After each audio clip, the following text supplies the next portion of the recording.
structure and properties of metals. Structure को भी तो हमें पता होना चाहिए ना कि स्ट्रक्चर क्या होती है. Already described that crystalline structures are there in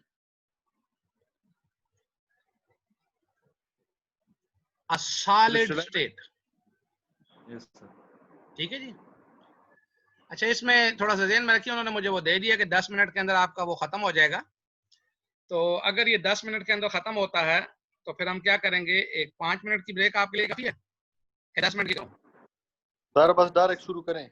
चले, ये तो स्टार्ट करें सर. चलो, इसके बाद है कि मैं अगला शुरू कर दूंगा तो आप लोग आ जाइएगा ना, वो तो मैं फिर लिंक भेज दूंगा.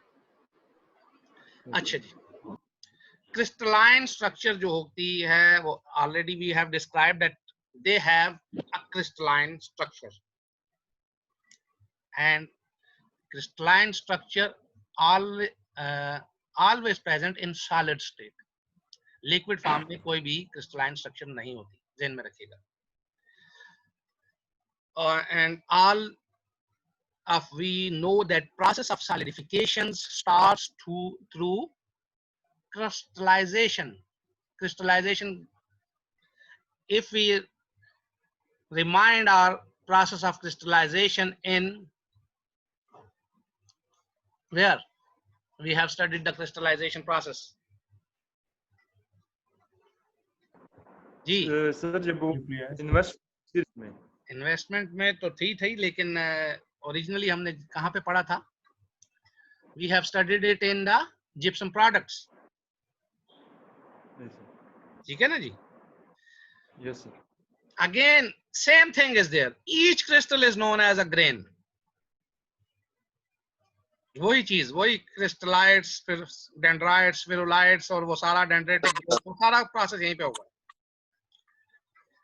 Now, each crystal is known as a grain, and there are grain boundaries between the two grains where they contact with each other. So the grain boundaries are the area between two grains in contact with each other. मैं अभी आपको उसमें picture पे भी दिखाता हूँ. And an equiax grain structure is a 3-dimensional lattice. अजीब सी चीज आ गई है ना, equiaxed. Equiaxed mean axial, the distance between the axis of a grain and the periphery of a grain. We will see it in another slide. So now these are the nuclei. ठीक है जी, ये nuclei वही spherulites और dendrites और grain growth शुरू हो गई. Clear? Nuclei converted into spherulites, spherulite into dendrites, and then these are the grains. ये grain वो दूसरे वाले नहीं है जो हम खाते हैं, ये दूसरे वाले ये grain metal के grain है. ठीक है जी. And these are the grain boundaries. You can see the boundaries which are present in between two or different grains. If you can see directly these things, go and see a polished or cutted metal piece. You can see these type of striations and these type of boundaries. अभी देखा है किसी ने metal का कोई piece कटा हो तो उसमें इस किस्म की चीजें नजर आती हैं? जी नहीं देखा. नहीं देखा तो कभी गौर नहीं किया. अभी जाके कभी गौर देखना, कोई मेटल का कोई पीस हो ना या उसको पॉलिश किया हो या किसी ने काटा हो तो उसमें आपको ये बाकायदा नजर आ जाती है. कोई ऐसी बात नहीं होती है. Now, arrangement of metals and alloys. तो we can see cubic structure. ये cubic structure होती है जी. Then ये पता है कि अच्छा जी, बड़ी मेहरबानी जनाब, आपको पता है ना, बाकियों को तो पता नहीं है ना भाईजान. फेस सेंटर और सेंटर जी, face centres and body centres सबको पता है जी. Yes sir. Yes sir. चलें, अच्छी बात है. अच्छा, मैं इसके साथ आप लोगों को थोड़ा सा, इसमें यह है कि इसके साथ आगे हमने बहुत कुछ करना है, तो मैं इसलिए इसको वो दिखाना चाह रहा था. अभी मैं आपको एक और चीज दिखाना चाहूंगा, आपके ये जो थे अटेंडेंस। अटेंडेंस अभी नहीं, अटेंडेंस देखते हैं ना अभी तो मैं। अच्छा जी, इक्वी एक्स के ऊपर हम बात कर रहे थे ना, तो ये है जी हमारा इक्वी एक्स स्ट्रक्चर। ये आपको नजर आ रहे हैं कुछ grains? Yes yes sir. Sir. Coloured हमने एक ली थी, तो इसके अंदर अगर आप देखें तो ये हर एक जो है, अगर यहाँ पे हम एक एनोटेट इसको कर देते हैं,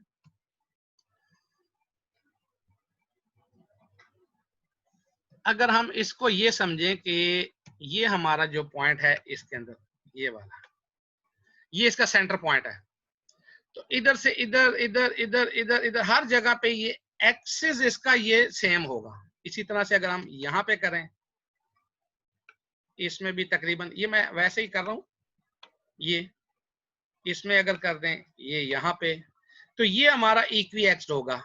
इसमें यहाँ पे कर दें, ठीक है जी। ये इक्वी एक्स को समझने के लिए आपके लिए ये काफी है ये चीज, कि ये जो स्ट्रक्चर्स हैं इनका एक्सिस हमारे पास इक्वल होगा, किसी भी एंगल से हम देखना चाहें तो। इक्वल से मुराद ये नहीं है कि अब हम कहें कि जी यहां से तो ये इतनी दूर है और यहां से इतना नजदीक है। इक्वी से मुराद जहन में ये रखें कि ये इक्वल उसका एक्सिस के ऊपर, जिसको कहें अगर ये रोटेट करेगा, तो ठीक है। मतलब सेंटर में होगा और सारे साइड से उसकी डिस्टेंस सेम होगी। बिल्कुल बिल्कुल बिल्कुल। ये कौन आया हुआ है? ठीक है जी, चलें जी। अब हम इसको, सर फेस सेंटर्ड का तो ये मतलब होता था कि अगर हम उसे 360 डिग्री के साथ रोटेट करें, वो सेम फेस 2 बार हमें नजर आए तो फेस सेंटर्ड क्यूबिक हो जाता था। वो आपका वो है अभी, ठीक है उसको भी, लेकिन ओरिजिनली ये है कि फेस सेंटर ये होता है कि जो फेस के ऊपर हो, सामने की तरफ हो, एक फेस के ऊपर आता यस है, सर। और सारे जो, ठीक है ना जी, और बॉडी सेंटर का जो उसकी बॉडी के अंदर होगा, यस ठीक है जी। अच्छा जी, आ गए हम वापस अपनी जगह पे। अच्छा सॉरी, इसके अंदर अभी वो जो आपको वो दिखा रहे थे हम ये चीजें, तो इसके अंदर कुछ चीजें ऐसी थी, ये कुछ और भी हैं, सिर्फ ये नहीं है कि हमारे पास वही फेस सेंटर्ड और बॉडी सेंटर्ड हों। तो ये simple cubic, body centred cubic, face centred cubic, simple orthorhombic, ठीक है जी, ये इस किस्म की हो रहा है। ये तकरीबन 16 कम से कम स्ट्रक्चर्स हो सकती हैं किसी भी एक की, उसमें 16 types we can see in any lattice, ठीक है जी। Now defects,